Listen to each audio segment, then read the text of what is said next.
studying the collapse of AIG, one of the things that we learned is that there were parts of the company which understood there were certain financial risks in the market and were lowering their exposure. While at the same time, there were other parts of AIG which were actually increasing their exposure to the same risk. In terms of enterprise risk management at Berkshire, how do you share information across units to make sure that the same mistakes aren't made? Oh, well, if there's any sharing, they're doing it. We're not. Yeah, we don't have any. We're the most uncoordinated pair of individuals, and operating both in sports or at the executive level. There are certainly some people at Berkshire that have some contact with other people at Berkshire, but there's nothing in the way of an organized way of doing that. I mean, Tad and Tony and Ajit are friends, and Don Worster, and they see each other sometimes, so and I'm sure they talk insurance, but we don't make any attempt. If somebody goes in to get a quote from Genry and gets a quote from Ajit,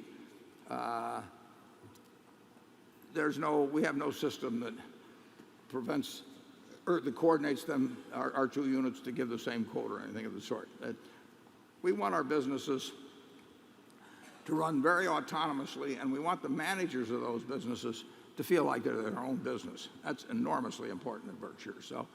So we don't tell the people at Clayton Homes to buy their carpet from Shaw or to buy their paint from Benjamin Moore. We just don't do that. And you can say that's kind of silly, but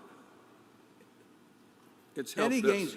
gains we would get from doing that by selling incremental units, I think would be far offset by the change in the feeling of the manager as to whether they're really running their own business. We hand people billions of dollars, and they hand us stock certificates, and they have been running those businesses for decades in many cases, and we want them to feel the same way the next day when they've got the money and we've got the stock certificates as the day before when they had the stock certificates and we had the money. And the moment we start telling them how to change the way they operate or to coordinate with this guy or get this person's approval or anything like that, that just erodes that advantage, which we think is very substantial, that they have this proprietary feeling about their business. Have I answered that, Charlie? Yeah, we're trying to fail at what you want us to succeed at.